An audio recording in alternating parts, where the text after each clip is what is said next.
Hi வணக்கம். So இந்த ரீடிங்கில் நாம் என்ன பார்க்க போகிறோன்னா உங்கள் பர்சனோட சேனலில் மெசேஜஸ் தான் பார்க்க போகிறோம். ஸோ உங்கள் பர்சன் அவங்களோட மனசில் வந்து என்ன விஷயங்கள் சொல்ல வராங்க, என்ன மெசேஜஸ் உங்களுக்கு சொல்ல வராங்க அப்படிங்கிறத இந்த ரீடிங்கில் பார்க்கலாம். ஸோ நோ காண்டாக்டில் இருக்கிறவங்க, லெஸ் காண்டாக்டில் இருக்கிறவங்க, ஆன் அண்ட் ஆஃபில் இருக்கிறவங்க யாருனாலும் இந்த ரீடிங்கை பார்க்கலாம். ஒன் சைடாக லவ் பண்ணுறவங்களும் இந்த ரீடிங்கை பார்க்கலாம்.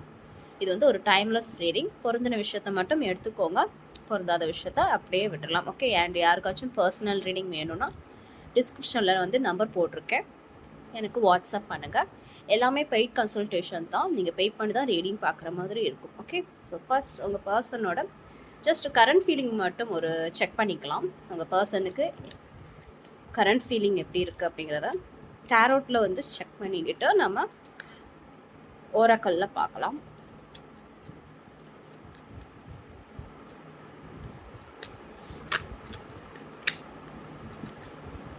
ஸோ உங்கள் பர்சனோட கரண்ட் ஃபீலிங்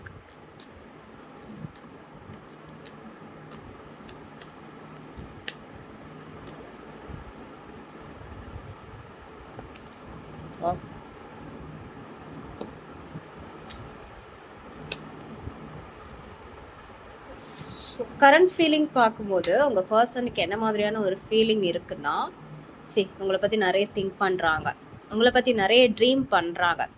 உங்கள் 2 பேருக்குமே ட்ரீம்ஸ் வந்திருக்கும். அவங்கள பற்றி உங்களுக்கு ட்ரீம்ஸ் வந்திருக்கும், உங்களை பற்றி அவங்களுக்கு ட்ரீம்ஸ் வந்திருக்கும் அப்படிங்கிற மாதிரி நான் பார்க்குறேன்.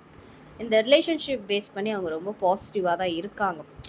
அதாவது உங்களை பிடிக்கும், இந்த ரிலேஷன்ஷிப்பு அவங்களுக்கு பிடிக்கும், இல்லைன்னு சொல்ல முடியாது. நிறைய எதிர்பார்ப்புகள் இருக்குது, ஃபிசிக்கல் அட்ராக்ஷன் இருக்குது. இந்த ரிலேஷன்ஷிப்பை நல்ல விதமாக கொண்டு போகணும் அப்படிங்கிற மாதிரி தான் நான் பார்க்குறேங்க. ஆனால் சடனாக வந்து ஒரு டிஸ்டன்ஸ் கீப்பப் பண்ணுறாங்க. ஏதோ ஒரு காரணங்கள்னால், இது வேணான்னு சொல்லிட்டு போகிறது மாதிரி எனக்கு தெரியல, ஏதோ ஒரு காரணங்களால் விலகி இருக்காங்க அப்படிங்கிற மாதிரி நான் பார்க்குறேன். எமோஷ்னலி உங்கள் பர்சன் உங்ககிட்ட இருந்து டிஸ்டன்ஸ் மெயின்டைன் பண்ணுறாங்க. அண்டு நீங்களும் அதே மாதிரி பண்ணுறதுக்கான வாய்ப்புகள் அதிகமாகவே இருக்கும். நீங்களும் உங்கள் பர்சன் கிட்ட இருந்து டிஸ்டன்ஸ் மெயின்டைன் பண்ணிகிட்டு இருக்கீங்க அப்படிங்கிற மாதிரி நான் பார்க்குறேன். இந்த ரிலேஷன்ஷிப் பேஸ் பண்ணி எப்படி இருக்குதுன்னா, ஒரு நிலையாக இல்லை, அதுதான் நான் பார்க்குறேன். ஒரு டைம் இந்த ரிலேஷன்ஷிப் நல்லா போகுது, நல்லா கம்யூனிகேஷன் போயிட்டுருக்கும். திடீர்ந்தாலும் அந்த கம்யூனிகேஷன் கட் ஆகுது, ஸ்டாப் ஆகுது அப்படிங்கிற மாதிரி தான் நான் பார்க்குறேன். ஒரு நிலையாக இருக்குதா, நிலையாக அந்த ரிலேஷன்ஷிப் போயிட்டு இருக்கா, அன்பாக இருக்கிறாங்க, அக்கறையாக இருக்கிறாங்க, அந்த ரிலேஷன்ஷிப் ரொம்ப சூப்பராக போயிட்டுருக்கு அப்படிங்கிற மாதிரி சொல்லவே முடியாது.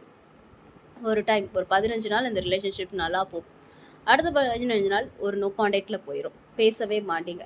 ஸோ ஒரு நிலையாக இல்லை அப்படிங்கிற மாதிரி நான் பார்க்குறேன்.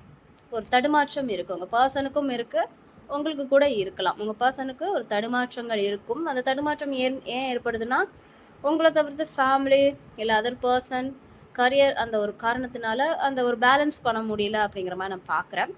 ஸோ ஃபீலிங்ஸ் வைஸ் அப்படி தான் இருக்குது. அவங்களுக்கு உங்களை பிடிக்கும், ரொம்ப பாசிட்டிவாக இருக்குது ரிலேஷன்ஷிப். ஆனால் ஏதோ ஒரு காரணத்தினால விலகி இருக்கிறாங்க, ஒரு நிலையான ஒரு முடிவு எடுக்க முடியல, தடுமாற்றங்கள் இருக்குது அப்படிங்கிற மாதிரி நான் பார்க்குறேன். ஓகே. ஸோ டேரோட்டில் செக் பண்ணியாச்சு. நெக்ஸ்ட் ஓரக்கல்ல பார்க்கலாம், அவங்க என்ன மெசேஜஸ் சொல்கிறாங்க அப்படிங்கிறதையும் பார்க்கலாம். உங்கள் பர்சனோட சேனலில் மெசேஜஸ்.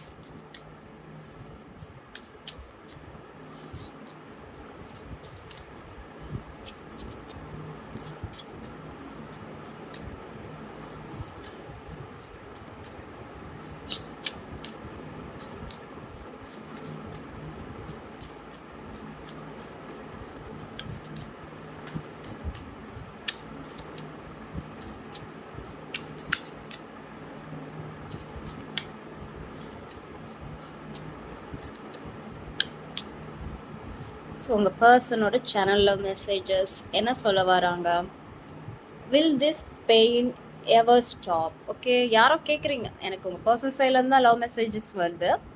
ஸோ மேக்ஸிமம் அவங்களா தான் இருக்க வாய்ப்பு இருக்குது. இப்போ நீங்கள் நோ காண்டாக்டில் இருக்கிறீங்க அப்படிங்கிற பட்சத்தில் உங்களுக்கு எப்படி அது பெயின்ஃபுல்லாக இருக்குது, வருத்தங்கள் கொடுக்குதோ, அதே மாதிரி அவங்களுக்குமே அந்த வருத்தங்கள் இருக்குது.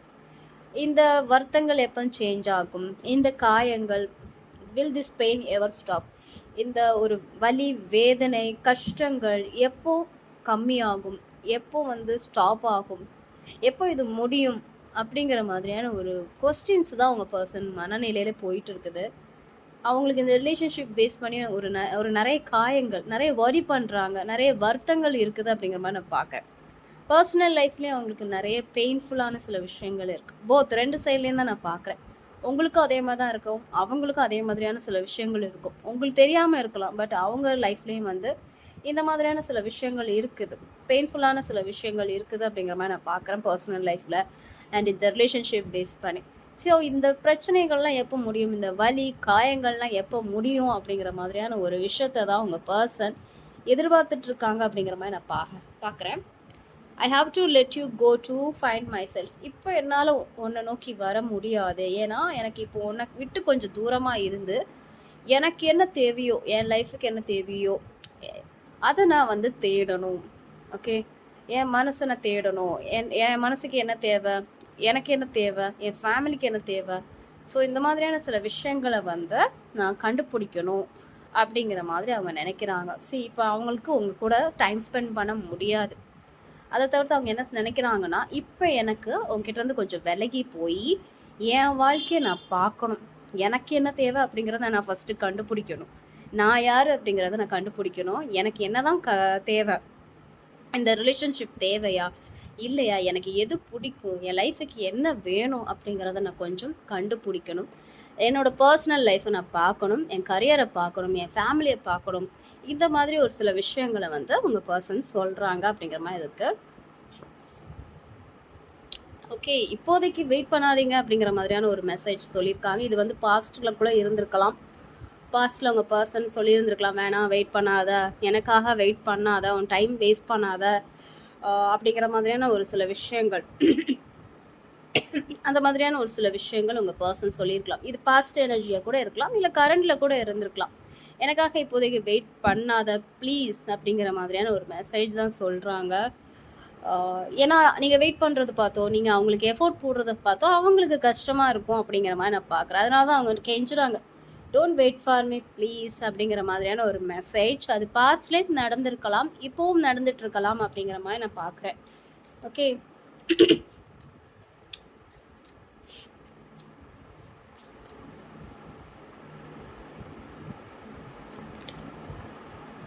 My life is mess right now. அவங்க லைஃபே இப்போ சரியில்லை அப்படிங்கிற மாதிரி அவங்க சொல்கிறாங்க. அவங்களோட பர்சனல் லைஃப்பில் நிறைய பிரச்சனைகள் போயிட்டுருக்கு. Financial problem, family problem, health issues, இந்த மாதிரி நிறைய பிரச்சனைகள். சிப்ளிங்ஸ் இருக்குது அப்படிங்கிற பட்சத்தில் அவங்களால ஒரு பிரச்சனை, சகோதரர்கள் இருக்கிறாங்க, பிரதர்ஸ் சிஸ்டர்ஸ் இருக்கிறாங்க அப்படிங்கிற பட்சத்தில் அவங்களால பிரச்சனை ஏற்படுது. ஸோ அவங்க லைஃப் ஃபுல்லாகவே ஏதாவது ஒரு பிரச்சனை, 24 ஹவர்ஸும் ஏதாவது ஒரு பிரச்சனையிலே போயிட்டுருக்கு. ஒரு குழப்படியாகவே இருக்குது, ஒரு குளறுபடியாகவே இருக்குது. எந்த பக்கம் போனாலும் ஒரே ப்ராப்ளமாக இருக்குது. ஒரு டென்ஷன், டிப்ரெஷன், ஒரு ஸ்ட்ரெஸ்ஸாக தான் அவங்க லைஃப் போயிட்டு இருக்குது அப்படிங்கிற மாதிரியான ஒரு மெசேஜ் சொல்கிறாங்க. My life is a mess right now. ரொம்ப குழம்பி போயிருக்கு, சரி பண்ண முடியாத ஒரு என்ன சொல்கிறது, ரொம்ப குழப்பமான விஷயங்கள்லாம் அவங்க லைஃப்பில் நடந்துகிட்ருக்கு. நிறைய பிரச்சனைகள் நடந்துகிட்ருக்கு, ரொம்ப குளறுபடியாக இருக்குது அப்படிங்கிற மாதிரி சொல்கிறாங்க.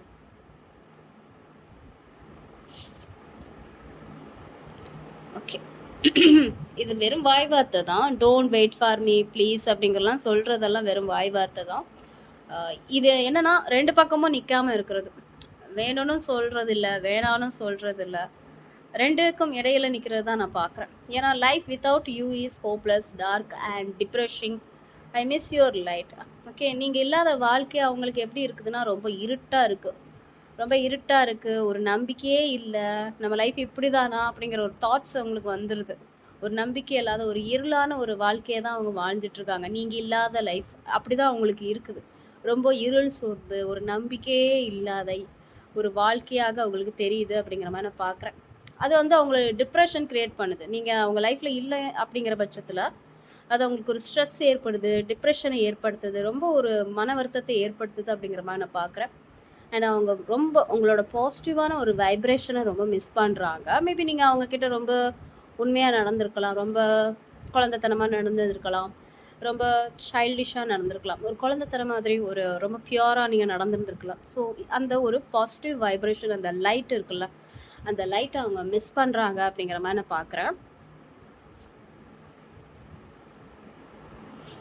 You are so different from every one around me. So அவங்கள சுற்றி எத்தனை பேர் இருந்தாலும், அவங்க எத்தனை பேர் கூட பேசினாலும், பழகினாலும், நட்பு வச்சுருந்தாலும், ஸோ ஒரு ஃப்ளர்ட் பண்ணால் கூட ஓகே, நட்பில் இருக்கிறாங்க, ஃப்ளர்ட் பண்ணுறாங்க, அவங்கள சுற்றி நிறைய பேர் இருக்காங்க அப்படிங்கிற பட்சத்தில் அவங்க கூட யார் கூட பழகுனாலும் அவங்களுக்கு உங்கள் கூட பழகுன மாதிரியான ஒரு ஃபீலிங் வரல. ஏன்னா அவங்க என்ன சொல்கிறாங்கன்னா, எல்லாத்த விடையும் நீங்கள் ரொம்ப டிஃப்ரெண்ட் அப்படிங்கிற மாதிரி சொல்கிறாங்க. என்னை சுற்றி நிறைய பேர் இருக்கிறாங்க, பட் நீ வந்து ரொம்ப டிஃப்ரெண்ட்டான ஒரு டைப் அப்படிங்கிற மாதிரியான ஒரு மெசேஜ் வந்து உங்கள் பர்சன் சொல்கிறாங்க. ஸோ ஏதோ சம்திங் வந்து உங்களோட கேரக்டர் அவங்களுக்கு பிடிச்சிருக்கு அப்படிங்கிற மாதிரி தான் நான் பார்க்குறேன். ஏன்னா இந்த வேர்ல்டில் நிறைய பேர் இருப்பாங்க, பட் யூனிக்காக வந்து ஒரு சில பேர் தான் இருப்பாங்க. மேக்ஸிமம் எல்லாரோட கேரக்டரும் ஒரே மாதிரி தான் இருக்கும். ஒரு சிலர் தான் வந்து டிஃப்ரெண்ட்டாக இருப்பாங்க அப்படிங்கிற மாதிரி நான் பார்க்குறேன். ஸோ அந்த டிஃப்ரெண்ட்டான கேரக்டர் தான் நீங்கள். அந்த விஷயத்தை அவங்க அப்ரிஷியேட் பண்ணுறாங்க. Okay, you are so different from every one around me. ரொம்ப டிஃப்ரெண்ட்டான கேரக்டர், அது அவங்களுக்கு பிடிச்சிருக்கு அப்படிங்கிற மாதிரி நான் பார்க்குறேன். Why can't I tell you the truth? அவங்க ஏதோ ஒரு விஷயத்த உங்ககிட்ட சொல்லணும்னு நினைக்கிறாங்க. அது பாசிட்டிவான விஷயமாகவும் இருக்கலாம், நெகட்டிவான விஷயமாகவும் இருக்கலாம். அவங்களால அது உங்ககிட்ட சொல்ல முடியல அப்படிங்கிற மாதிரி நான் பார்க்குறேன். ஸோ அவங்க கேட்குறாங்க, நான் ஏன் என்னால் அந்த உண்மையை உங்ககிட்ட சொல்ல முடியல அப்படிங்கிற மாதிரியான ஒரு விஷயத்த அவங்க உங்ககிட்ட முன் வைக்கிறாங்க. ஓகேவா? சம்திங் அவங்க உங்ககிட்ட சொல்லணும்னு நினைக்கிறாங்க, ஆனால் அவங்களால சொல்ல முடியல. ஏதோ ஒரு விஷயம் தடுக்குது. பயமாக இருக்கலாம், ஒரு தயக்கமாக இருக்கலாம், ஏதோ ஒரு விஷயம் தடுமாற்றமாக இருக்குது அப்படிங்கிற மாதிரி நான் பார்க்குறேன். I can't promise you anything. அவங்களால இப்போதைக்கு எந்த ஒரு ப்ராமிஸும் பண்ண முடியாது. நீங்கள் ஏதாவது கேட்டிருக்கீங்க, கமிட்மெண்ட் கேட்டிருக்கீங்க, மேரேஜ் ப்ரப்போசல், என் லவ் அக்செப்ட் பண்ண, மேரேஜ் பண்ணிக்கலாம், கமிட்மெண்ட் எதிர்பார்த்துருக்கீங்க, இல்லை வேறு ஏதாவது அவங்க கேட்டிருக்கீங்க அப்படிங்கிற பட்சத்தில் இப்போ என்னால் எந்த ஒரு ப்ராமிஸும் பண்ண முடியாது, என்னால் எந்த ஒரு ப்ராமிஸ் சத்தியம் பண்ண முடியாது, என்னால் உறுதியாக கூற முடியாது அப்படிங்கிற மாதிரியான ஒரு மனநிலையில் தான் அவங்க இருக்காங்க. ஓகே, ஸோ ரொம்ப வந்து ஒரு குளறுபடியான ஒரு மைண்ட் செட்டில் தான் அவங்க பர்சன் இருக்காங்க அப்படிங்கிறது தெரியும். ஆக்சுவலாக அவங்களுக்கு உங்களை பிடிச்சிருக்கு, ஆனால் வெயிட் பண்ணாதீங்க அப்படிங்கிற ஒரு மெசேஜும் சொல்கிறாங்க. நீங்கள் இல்லாத லைஃப் அவங்களுக்கு கஷ்டமாகவும் இருக்குதுன்னு சொல்கிறாங்க. என்னால் ப்ராமிஸும் பண்ண முடியாதுன்னு சொல்கிறாங்க. ஸோ ஒரு குழப்பமான ஒரு மனநிலை தான் அவங்க இருக்கிறாங்க. Okay, please do what is best for your heart. So இப்போதைக்கு நீ என்ன பண்ணுனா, உனக்கு என்ன பிடிச்சிருக்கோ அந்த விஷயத்த நீ பண்ணு. படிக்கிறியா படி, ஸ்டடி பண்ணுறியா ஸ்டடி, வேலைக்கு போறியா பண்ணு, செல்ஃப் கேரை வந்து ஃபோக்கஸ் பண்ணுறியா பண்ணு. ஸோ என்ன வேணாலும் உன் மனசுக்கு என்ன பண்ணுதோ, என்ன தோணுதோ அதை நீ பண்ணு. எது உனக்கு பிடிச்சிருக்கோ அது பண்ணு அப்படிங்கிற மாதிரியான ஒரு மெசேஜை தான் வந்து அவங்க பர்சன் சொல்கிறாங்க. ஸோ ஓவரால் பார்க்கும்போது நெக்ஸ்ட் எனர்ஜியை தான் வழக்கம் போல் வந்து கொஞ்சம் மிக்ஸ்டாக தான் இருக்குது. அவங்களுக்கு காயமாக இருக்குது. நீங்கள் 2 பேரும் நோ கான்டாக்டில் இருக்கிறீங்க அப்படிங்கிற பட்சத்தில் அதுவும் அவங்களுக்கு கஷ்டமாக இருக்குது. நீங்கள் இல்லாத சூழல் வந்து அவங்களுக்கு வெறுமையாக தான் இருக்குது. பட் அவங்க உங்களுக்கு விட்டு கொஞ்சம் தனியாக போய் அவங்க லைஃபுக்கு என்ன தேவையோ அதை தேர்ந்தெடுக்கணும்னு நினைக்கிறாங்க. பிகாஸ் ஆல்ரெடி அவங்க லைஃப் வந்து சரியில்லை. பட் நீங்கள் ரொம்ப யூனிக்கான பர்சன், அதை அவங்க அப்ரிஷியேட் பண்ணுறாங்க. பட் அவங்களால எந்த ஒரு ப்ராமிஸும் பண்ண முடியாது. இப்போதைக்கு உனக்கு என்ன விஷயம் பிடிச்சிருக்கோ அதை பண்ணு அப்படிங்கிற மாதிரியான ஒரு மெசேஜ் தான் சொல்லியிருக்காங்க. ஸோ இதான் வந்து உங்கள் பர்சனோட சேனலில் மெசேஜஸ். இந்த மெசேஜஸ் எல்லாம் வந்து அவங்க உங்ககிட்ட சொல்லணும்னு நினச்சிருக்காங்க. ஸோ அதை தான் உங்களுக்கு நான் ரீட் பண்ணி காமிச்சிருக்கேன்.